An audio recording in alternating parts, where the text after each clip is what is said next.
கிறிஸ்துவுக்குள் மிகவும் பிரியமான சகோதர சகோதரிகளே, ஆண்டவரும் இரட்சகருமாய் இருக்கிற இயேசு கிறிஸ்துவின் நாமத்தினாலே இந்த ஆகஸ்ட் மாதம் 1ஆம் தேதி காலை நேரம் உங்களை மிகுந்த அன்போடு வாழ்த்துகிறேன். இந்த மாதம் உங்களுக்கு ஆசீர்வாதமாய் இருப்பதாக. தேவனுடைய கிருபையும் தேவனுடைய நன்மைகளும் ஆசீர்வாதங்களும் இந்த மாதம் முழுவதும் உங்களை தொடர்ந்து வர ஆண்டவராகிய இயேசுவின் நாமத்தில் உங்களை வாழ்த்துகிறேன். தேவ கிருபை உங்களோடு தங்கியிருப்பதாக.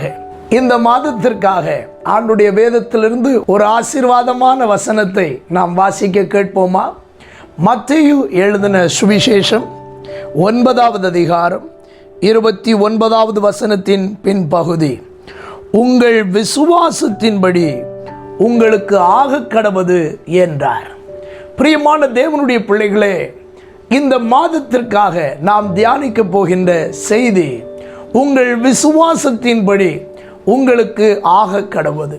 நம்முடைய இரட்சகராகிய இயேசு இந்த உலகத்தில் தான் வாழ்ந்த நாட்களிலே அவர் அநேக அற்புதங்களை செய்தார், அநேக அடையாளங்களை நடப்பித்தார். ஏராளமான பிசாசின் வல்லமையிலே அகப்பட்ட யாவரையும் அவர் குணமாக்கினார் என்று வேதம் நமக்கு சொல்லுகிறது. பக்தனாகிய யோவான் தன் நிருபத்தில் குறிப்பிடுகிறார், இயேசு செய்த அற்புதங்களையும் அதிசயங்களையும் அடையாளங்களையும் எழுத வேண்டுமானால் எழுதப்படுகிற புத்தகங்கள் உலகம் கொள்ளாது என்று எண்ணுகிறேன் என்று அவர் சொல்லுகிறார். அப்படியானால் அவ்வளவு ஆயிரக்கணக்கான லட்சக்கணக்கான அற்புதங்களை இயேசு செய்திருக்கிறார். அவர் செய்த அற்புதத்திலே ஒரே ஒரு வார்த்தையைத்தான் நாம் இங்கே வாசிக்கிறோம். 2 குருடர்களுடைய கண்களை ஆண்டவர் தொட்டு சுகமாக்குகிறார். அவர் சுகமாக்குவதற்கு முன்னே அவர் சொன்ன ஒரு வார்த்தை, உங்கள் விசுவாசத்தின்படி உங்களுக்கு ஆக கடவது. என அன்பான தேவனுடைய பிள்ளைகளே, நம்முடைய விசுவாச ஜீவியத்தில் நாம் அநேக காரியங்களில் ஜெயம் பெற, அநேக விஷயங்களிலே நாம் வெற்றி பெற நமக்கு மிக மிக தேவையான ஒன்று விசுவாசம் என்பது. ஆண்டவர் மேல் நாம் விசுவாசம் வைத்து அந்த விசுவாசத்திலே உறுதியாக இருப்பது நம்முடைய வாழ்வுக்கு ஜெயம் உண்டாக ஏதுவாக மாறுகிறது. விசுவாசம் எப்படி வைப்பது? ரோமர் 10:17 நமக்கு சொல்லுகிறது, விசுவாசம் தேவனுடைய வசனத்தினால் நமக்குள்ளே வருகிறதா. ஆண்டவருடைய வசனங்களை எல்லாம் வாசிக்க வாசிக்க வாசிக்க அதில் சொல்லப்பட்டிருக்கின்ற மகத்துவங்களை எல்லாம் படித்து இதன்படி தேவன் எனக்கு செய்ய வல்லவராயிருக்கிறார் என்று சந்தேகப்படாமல் விசுவாசிக்கும் பொழுது நம்முடைய வாழ்க்கையிலும் தேவன் அநேக அற்புதங்களை செய்கிறார். காரியங்கள் மாறுதலாய் முடிகிறது. அதிசயமான வழிகள் திறக்கின்றன. தேவனுடைய பலத்த கிரியைகள் நம்முடைய வாழ்க்கையிலும் நடைபெறுகின்றன. இந்த மாதத்திலே உங்கள் வாழ்க்கை விசுவாசத்தினால் அநேக சாதனைகளை நடப்பிக்கிறதாய் காணப்பட பரலோக தேவன் உங்களுக்கு உதவி செய்வாராக. விசுவாசத்தை குறித்து வேதத்தில் ஏராளமான வார்த்தைகள் சொல்லப்பட்டிருக்கின்றன. வேதத்தில் காணப்படுகிற சாதனையாளர்களை பார்த்தீர்கள் என்றால் விசுவாசத்தை பேசினவர்கள், விசுவாசத்தில் உறுதியாயிருந்தவர்கள். தாவீது என்கிற மனிதன் சவுலிடத்தில் சொல்லும் பொழுது சொல்லுகிறார், அந்த சிங்கத்தின் கைக்கும் அந்த கரடியின் கைக்கும் என்னை தப்புவித்த கர்த்தர் இந்த பெலிஸ்தனுடைய கைக்கும் என்னை தப்புவிப்பார் என்று சொல்லுகிறார். அதோடு நிறுத்தாமல் பெலிஸ்தனுக்கு முன்பாக நின்று சொல்லுகிறார், கர்த்தர் இன்றைய தினம் உன்னை என் கையிலே ஒப்பு கொடுப்பார். ஆண்டவருடைய பிள்ளைகளே, சவுல் முடியாது என்று சொன்னார், அவராலே முடியவில்லை. தாவீது முடியும் என்று சொன்னார், கர்த்தர் அவருடைய கைகளினாலே அந்த பெரிய அதிசயத்தையும் விடுதலையையும் அந்த யுத்த களத்திலே நடப்பித்தார். அன்பானவர்களே, உங்க வாழ்க்கையிலே எப்படிப்பட்ட சூழ்நிலைகள் உங்களுக்கு முன்பாக வந்தாலும், எப்படிப்பட்ட காரியங்கள் மலை போன்றதாக உங்களுக்கு முன்பாக நின்று உங்களை மிரட்டி கொண்டிருந்தாலும் நீங்கள் சொல்ல வேண்டும், நான் ஆராதிக்கிற தேவனால் இந்த காரியங்கள் நிச்சயமாக என்னை விட்டு மாறும். என் ஆண்டவர் இயேசு கிறிஸ்துவின் நாமத்தினாலே இந்த பிரச்சனைகள் நிச்சயமாய் மாறி போய்விடும். அவர் எனக்காக யாவையும் செய்து முடிப்பார் என்று வாய் திறந்து சொல்லி பாருங்கள். நிச்சயமாய் இந்த மாதத்தில் நீங்காத மலை போன்ற பிரச்சனைகள் உங்கள் வாழ்க்கையை விட்டு மாறுகிறதை நீங்கள் காண்பீர்கள். மீனுக்கு உயிர் வாழ தண்ணீர் எவ்வளவு முக்கியமோ அவ்வளவுக்கு அதிகமாய் ஒரு விசுவாசி இந்த உலகத்தில் வாழ்வதற்கு விசுவாசம் தேவைப்படுகிறது. விசுவாசத்தினாலே நீதிமான் பிழைப்பான். அப்படியானால் எதிர்ப்பதும் என்ன? விசுவாசம் இல்லாவிட்டால் நீதிமான் செத்து போவான் என்பதுதான். விசுவாச வாழ்க்கையில் பிழைத்து போக வேண்டுமா? விசுவாசம் நமக்குள்ளே உறுதியாய் காணப்பட வேண்டும். ஆண்டவருடைய பிள்ளைகளே, விசுவாசம் எவைகளை எல்லாம் நமக்குள்ளே நடப்பிக்கிறது என்பதை வேதத்தில் நீங்கள் கவனித்தால் ஆச்சரியப்பட்டு போவீர்கள். ஆண்டவர் இந்த உலகத்தில் ஊழியம் செய்த நாட்களிலே யார் யாருக்கெல்லாம் அற்புதம் செய்தாரோ, யார் யாருக்கெல்லாம் விடுதலைகளை கொடுத்தாரோ, யார் யாருடைய பிசாசின் கட்டுகளில் இருந்து விடுதலை கொடுப்பதற்காக அவரிடத்தில் வந்து பெற்றோர்களாய் மற்றும் மனிதர்களாய் வேண்டினார்களோ, அவர்கள் எல்லாரிடத்திலும் அவர் கேட்ட ஒரே கேள்வி, இதை செய்ய எனக்கு வல்லமை உண்டென்று விசுவாசிக்கிறீர்களா என்று கேட்டார். இன்றைக்கும் இந்த காலை நேரம் அதே கேள்வி உங்களை பார்த்து வருகிறது. உங்கள் பிரச்சனைகள் ஒவ்வொன்றையும் பார்த்து ஆண்டவர் கேட்கிறார், இந்த பிரச்சனையிலிருந்து உன்னை காப்பாற்றுவதற்கு எனக்கு வல்லமை உண்டென்று நீ விசுவாசிக்கிறாயா?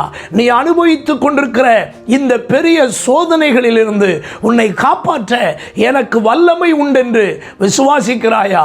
வாழ்க்கையின் பல பகுதியிலே உன்னை போராடி அழிப்பதற்காக யுத்தம் பண்ணி கொண்டிருக்கிற சத்துருவின் வல்லமையிலிருந்தும் மனித சக்திகளிடத்திலும் இருந்தும் உன்னை காப்பதற்கு எனக்கு வல்லமை உண்டென்று விசுவாசிக்கிறாயா என்று கேட்கிறார். இன்றைக்கு எத்தனை பேர் ஆம் என்று சொல்லுகிறீர்களோ, இன்றைக்கே கர்த்தர் தம்முடைய கிரியைகளை உங்கள் வாழ்க்கையில் செய்கிறதை நீங்கள் காண்பீர்கள். ஒருவேளை விசுவாசத்திலே நீங்கள் குறைப்பட்டவர்களாய் இருந்தால் அப்போஸ்தலர்கள் ஜெபம் பண்ணினார்கள். லூக்கா சுவிசேஷம் 17வது அதிகாரம் 5வது வசனத்தில் அவர்கள் இயேசுவை பார்த்து கேட்டார்கள், எங்கள் விசுவாசத்தை வர்த்திக்க பண்ண வேண்டும். ஆண்டவருடைய பிள்ளைகளே, நீங்களும் கேளுங்கள், ஆண்டவரே எங்களுடைய விசுவாசத்தை வர்த்திக்க பண்ணும். இயேசு ஒரு தகப்பனிடத்தில் சொல்லுகிறார். அவர் தன்னுடைய மகனுக்காக விடுதலையை கேட்டு வந்தபோது ஆண்டவர் அந்த தகப்பனிடத்தில் சொல்லுகிறார், நீ விசுவாசிக்க கூடுமானால் இந்த அற்புதம் நிச்சயமாய் நடக்கும். அப்பொழுது அந்த தகப்பன் கேட்கிறார், ஆண்டவரே நான் விசுவாசிக்கிறேன், என்னுடைய அவிசுவாசம் நீங்கும்படி உதவி செய்வீராக. இன்றைக்கு நீங்களும் சொல்லுங்கள், என் அவிசுவாசம் நீங்கும்படி உதவி செய்வீராக. ஆண்டவர் உங்கள் விசுவாசத்தை வர்த்திக்க பண்ணுவார். ஆண்டவர் உங்கள் அவிசுவாசம் நீங்கும்படி உங்கள் இருதயத்தை தம்முடைய வசனத்தின் மூலமாக, தம்முடைய நாமத்தின் மூலமாய் வருகின்ற எல்லா விசுவாசத்தின் வல்லமைகளாலும் நிரப்பி உங்களை விசுவாச வீரர்களாக மாற்றுவதற்கு தேவன் வல்லவராக இருக்கிறார். தேவ பிள்ளைகளே, எப்படி ஐயா விசுவாசிக்கிறது என்று கேட்கிறீர்களா? மிக தெளிவாய் சொல்லுகிறேன், கண்மூடித்தனமாய் கர்த்தர் செய்ய வல்லவர். இதுல யார் எப்படிப்பட்ட எதிர்ப்புகளை பேசினாலும், யார் எப்படிப்பட்ட தீமையானவைகளை சூழ்நிலைகளை பார்த்து சொன்னாலும் உங்கள் வாய் சொல்லணும், இல்லை இல்லை, கர்த்தர் செய்ய வல்லவராயிருக்கிறார். தேவனால் கூடாத காரியம் ஒன்றுமே இல்லை. அவர் செய்ய நினைக்கிறதை யாராலும் தடுக்கவே முடியாது. இப்படிப்பட்ட வசனங்களை கொண்டு நீங்கள் உறுதியான நம்பிக்கையோடு விசுவாசத்தோடு இருப்பீர்கள் என்றால் நிச்சயமாக சொல்லுகிறேன், உங்கள் வாழ்க்கை அனுதினம் அற்புதங்களை காண்கிற, அடையாளங்களை காண்கிற வாழ்க்கையாக காணப்படும் என்பதில் சந்தேகமே இல்லை. பிரியமானவர்களே, ஆண்டுடைய வேதத்தில் நீங்கள் பார்த்தால் எபிரேயர் 11வது அதிகாரம் முழுவதும் நீங்கள் படித்து பாருங்கள். அங்கே காணப்படுகிற பழைய ஏற்பாட்டு பரிசுத்தவான்கள் அநேகர் விசுவாசத்தினாலே தான் அவர்கள் காரியங்களை ஜெயித்தார்களாம். விசுவாசத்தினாலே தான் யுத்தங்களிலே ஜெயம் பெற்றார்களாம். விசுவாசத்தினாலே தான் சிங்கங்களின் வாய்களை அடைத்தார்களாம். விசுவாசத்தினாலே தான் அக்கினியின் உக்கிரங்களை அவித்தார்களாம். அப்படியானால் விசுவாசமே எல்லாவற்றுக்கும் மேலானதாய் காணப்படுகிறது. அன்பான கர்த்தருடைய பிள்ளைகளே, ஆண்டவர் இயேசு கூட கடைசி நாட்களில் இந்த உலகத்தை விட்டு அவர் போகும் முன்னே அவர் சொன்னார், என்னிடத்தில் விசுவாசமாயிருங்கள், தேவனிடத்தில் விசுவாசமாயிருங்கள் என்று யோவான் 14:1 அவர் சொல்லுகிறதை நாம் பார்க்கிறோம். அன்பானவர்களே, நம்முடைய ஆண்டவர் நம்மை விசுவாசிக்கிறதற்கு சொல்லி இருக்கிறார். நாம் விசுவாசிப்போம். விசுவாசிக்க வேண்டியது நம்மேல் விழுந்த கடமை. காரியத்தை நடத்த வேண்டியது கர்த்தருடைய கடமையாய் காணப்படுகிறது. நீங்க விசுவாசித்தா தேவன் கிரியை செய்ய வல்லவராய் இருக்கிறார். விசுவாசத்தினால நடக்கக்கூடிய சில விஷயத்தை மட்டும் இந்த காலையில் உங்கள் சிந்தைக்கு நேராக கொண்டு வந்து விட்டு வார்த்தைகளை நிறைவு செய்ய விரும்புகிறேன். கர்த்தர் உங்களை ஆசீர்வதிப்பாராக. முதலாவதாக மத்தேயு 15:28 பார்த்தால், கானானிய ஸ்திரியை பார்த்து ஆண்டவர் சொல்லுகிறார், நீ விரும்புகிறபடி உனக்கு ஆக கடவது. அதற்கு காரணம் என்ன? உன் விசுவாசம் பெரிது என்று சொல்லுகிறார். அன்பான கர்த்தருடைய பிள்ளைகளே, விரும்புகிற காரியங்களை ஆண்டவர் நமக்கு செய்வது நம்முடைய வாழ்க்கையிலிருந்து வெளிப்படுகின்ற விசுவாசமாய் காணப்படுகின்றது. பிரியமானவர்களே, அவள் தன்னுடைய குமாரத்திக்கு விடுதலை வேண்டும் என்று ஆண்டவர் இயேசுவை பின்தொடர்ந்து வருகிறாள். ஆண்டவருக்கு ஸ்தோத்திரம். அவள் கேட்ட உடனே அற்புதம் நடக்கவில்லை. ஆனால் அவள் விடாமல் ஆண்டவரை பின்தொடர்ந்து போன போது ஆண்டவர் சொல்லுகிறார், உன்னுடைய விசுவாசம் பெரியது. ஆண்டவர் சொல்றார், பிள்ளைகளுடைய அப்பத்தை நாய்க்குட்டிகளுக்கு போடுகிறது நல்லதல்ல. அவள் என்ன சொல்லுகிறாள்? மேதான் ஆண்டவரே, மேஜையிலிருந்து விழுகிற துணிக்கைகளை நாய்க்குட்டிகள் தின்னுமே என்று கேட்ட உடனே ஆண்டவர் பதில் கொடுக்கிறார், உன் விசுவாசம் பெரிது, நீ விரும்புகிறபடி உனக்கு ஆக கடவது. அந்நேரமே அவள் மகளுக்கு ஒரு பெரிய விடுதலையை ஆண்டவர் கட்டளையிட்டார். இன்றைக்கும் இந்த நல்ல காலை நேரத்தில் ஆண்டவருடைய பிள்ளைகளே, உங்கள் விருப்பங்கள் என்ன? அந்த விருப்பங்களை கர்த்தர் நிறைவேற்றுவதற்கு உங்களிடத்தில் விசுவாசத்தை எதிர்பார்க்கிறார். நான் விரும்புகிறதை ஆண்டவர் எனக்கு செய்வார், நிச்சயமாக செய்வார். அது சுகமாக இருக்கலாம், அது அற்புதமாக இருக்கலாம், அது வேலை காரியங்களாக இருக்கலாம், அது உங்கள் குடும்பத்தில் உங்கள் பிள்ளைகளுக்கு அடுத்த விஷயமாக இருக்கலாம், எதுவாய் வேண்டும் என்றாலும் இருக்கலாம். நீங்கள் விசுவாசிக்க கூடுமானால் இன்றைக்கும் கர்த்தர் உங்கள் விருப்பங்களை நிறைவேற்ற வல்லவராக இருக்கிறார். அக்சாள் என்கிற காலேப்பினுடைய குமாரத்தினுடைய விருப்பத்தை காலேப் என்கிற அவருடைய தகப்பன் நிறைவேற்றுவதற்கு உண்மை உள்ளவராய் இருந்தார் என்றால், இன்றைக்கும் சொல்லுகிறேன், சர்வ வல்லமையுள்ள தேவன் தம்மிடத்தில் வேண்டிக் கொள்ளுகிற எந்த மனிதர்களுக்கும் நன்மையானவைகளை கொடுப்பது அதிக நிச்சயம். உங்கள் விருப்பங்கள் நிச்சயமாக நிறைவேறும். விசுவாசியுங்கள், கர்த்தர் செய்வார் என்பதை மட்டும் நம்புங்கள். அந்த நம்பிக்கையும் அந்த விசுவாசமும் உங்களை ஒரு நாளும் தலைகுனிய விடவே விடாது. நீங்கள் விரும்புகிறபடி ஆண்டவர் உங்கள் விசுவாசத்தை கனம் பண்ணி உங்கள் விருப்பங்களை நிறைவேற்றுகிறதற்கு உண்மை உள்ளவராக இருக்கிறார். விசுவாசம் செய்கின்ற இரண்டாவது காரியம் என்ன? விசுவாசம் சுகத்தை கொண்டு வருகிறது.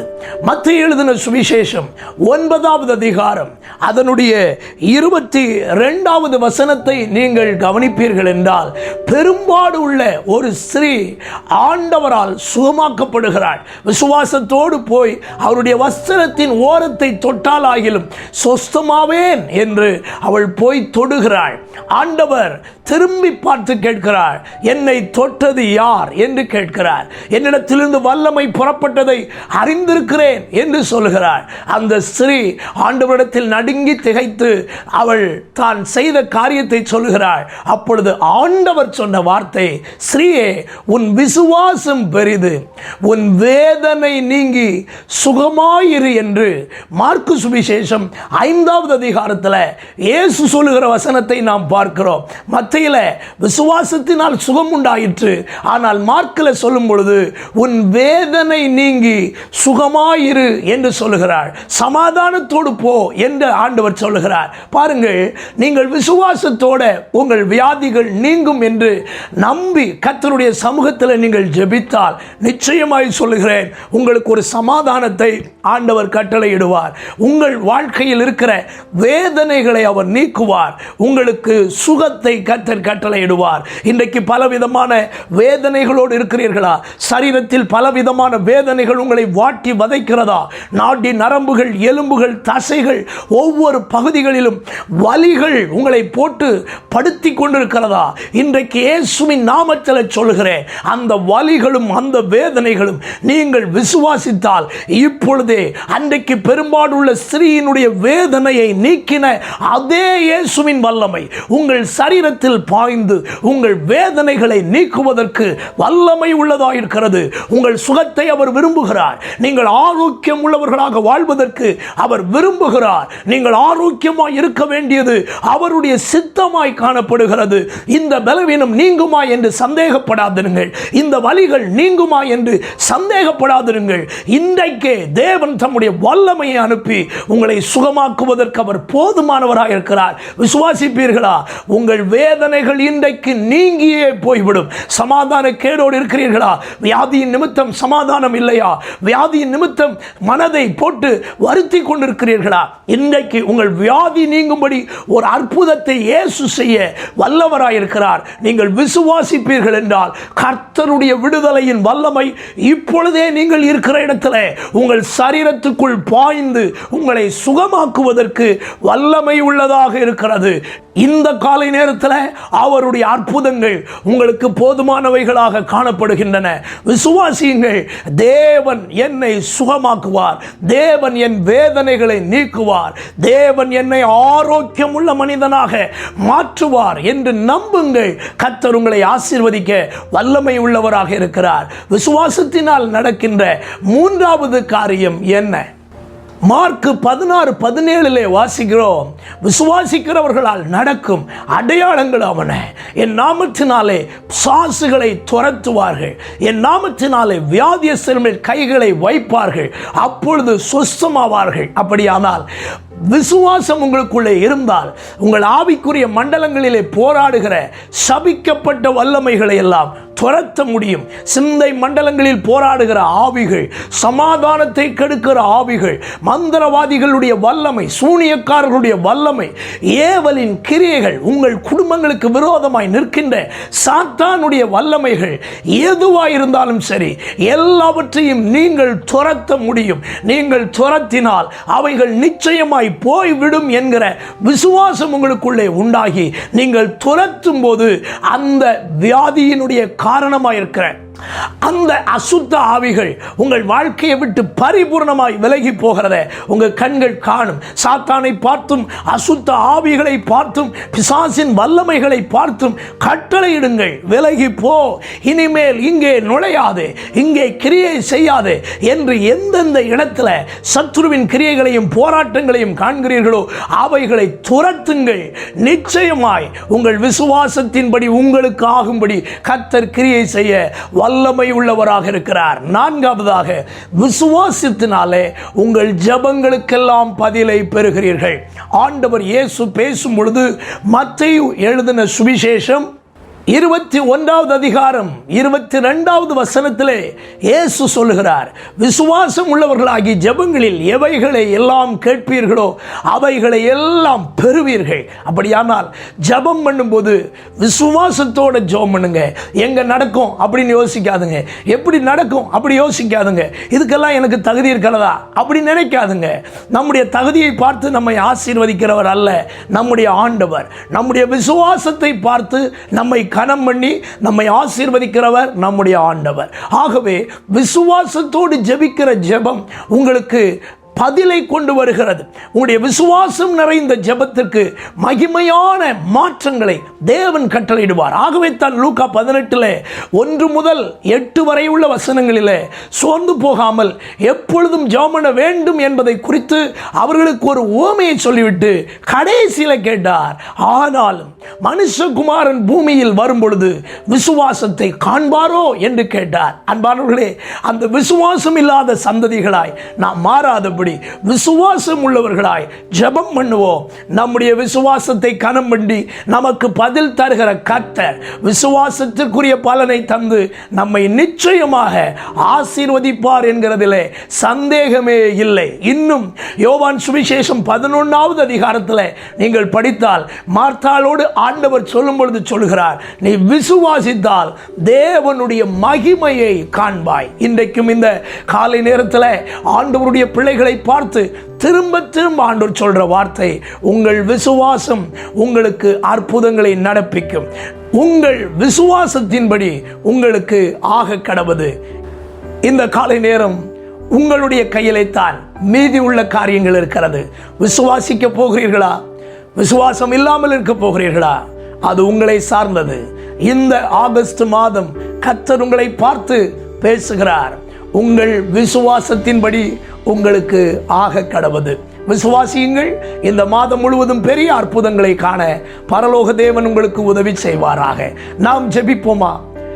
எங்கள் விசுவாசத்தை கனம் பண்ணி எங்கள் விசுவாசங்களுக்கு தக்கபடி எங்களுக்குள்ளே கிரியை நடப்பிக்கின்ற சர்வ வல்லமை உள்ள எங்கள் பிதாவே, தம்முடைய அன்பின் குமாரனும் எங்கள் இரட்சகருமாயிருக்கின்ற இயேசுவின் நாமத்தில் உம்முடைய சமூகத்திலே வருகின்றோம் அப்பா. கடந்து போனதான 7 மாதங்கள் ஆச்சரியமாக எங்கள் வாழ்க்கையை நடத்திவிட்டீர், ஆசீர்வதித்தீர். உமக்கு ஸ்தோத்திரம்.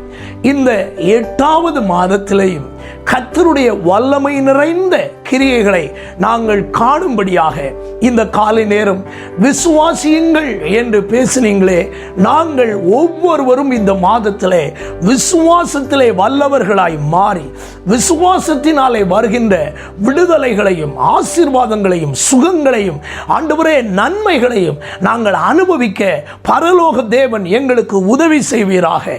இந்த காலை நேரத்திலேயும் அப்போஸ்தலர்கள் ஜெபித்தது போல ஜெபிக்கிறோம். எங்கள் விசுவாசத்தை வர்த்திக்க பண்ணுவீராக. அன்றைக்கு ஒரு தகப்பன் வேண்டினது போல நாங்கள் வேண்டிக் கொள்கிறோம். எங்கள் அவிசுவாசம் நீங்கும்படி உதவி செய்வீராக. வசனங்களை கொண்டு கர்த்தருடைய வல்லமையையும் கர்த்தருடைய நாமத்தின் மகத்துவங்களையும் தேவனுடைய அதிசயங்களையும் நாங்கள் விசுவாசித்து அந்த விசுவாசத்தை எங்கள் வாழ்க்கையிலே அப்பியாசப்படுத்தி நாங்களும் ஒவ்வொரு அதிசயமான கிரியைகளையும் எங்கள் வாழ்க்கையில கண்டு உம்முடைய நாமத்தை மகிமைப்படுத்த எங்களுக்கு உதவி தருவீராக. இந்த மாதம் முழுவதும் எங்களுக்கு ஆசீர்வாதமாய் ஜெயமாய் இருக்க பரலோக தேவன் கிருபை பாராட்டுவீராக. அவிசுவாசங்களை எல்லாம் கர்த்தர் நீக்கி போடும். இந்த மாதம் எங்களுக்கு ஜெயமாய் இருக்கட்டும். இந்த மாதத்தில் நாங்கள் அநேக நன்மைகளை காண உதவி செய்யும். இந்த மாதத்தில் உம்முடைய வல்லபெரும் கிரியைகளை விசுவாசத்தினாலே நாங்கள் எங்கள் வாழ்க்கைக்குள்ளே கண்டு உம்மை மகிமைப்படுத்த உம்மை துதிக்க கிருபை தருவீராக. இந்த மாதத்திலேயும் ஒவ்வொருடைய தொழிலிலும் கர்த்தருடைய வல்லமை வெளிப்படுவதாக. இந்த மாதத்திலேயும் ஒவ்வொருடைய குடும்பத்திலும் ஆண்டவரே நல்ல நல்ல நன்மைகளை ஆண்டவர் விளங்க பண்ணுவீராக. எதிர்பார்க்கிற காரியங்கள் அவர்களுக்கு கைகூடி வருவதாக, விரும்புகிற சுகம் உண்டாகுவதாக, சௌக்கியமும் ஆரோக்கியமும் உண்டாகுவதாக என்று கட்டளையிட்டு அடியான் ஜெபிக்கிறேன். தம்முடைய அற்புதமான கிரியைகளை இந்த மாதத்தில் ஒவ்வொருவருக்குள்ளும் கர்த்தர் செய்யுங்க. இந்த மாதத்தில் நாங்கள் விசுவாசிக்கிற விசுவாசத்தின்படி எங்களுக்கு கிரியை செய்து எங்களை ஆண்டவர் ஆசீர்வதிக்கிறபடியினால் உமக்கு ஸ்தோத்திரம். தொடர்ந்து இந்த மாதம் முழுவதும் எங்களோடு இரும், பெரிய காரியங்களை செய்யும். இரட்சகர் இயேசு கிறிஸ்துவின் நாமத்தில் இவைகளை மிகுந்த மனத்தாழ்மையோடு வேண்டிக் கொள்கிறோம் எங்கள் நல்ல பிதாவே, ஆமென். God bless you. கர்த்தர் உங்களை ஆசீர்வதிப்பாராக. இந்த மாதம் உங்களுக்கு மிகுந்த ஆசீர்வாதமாய் காணப்படுவதாக. ஆமென்.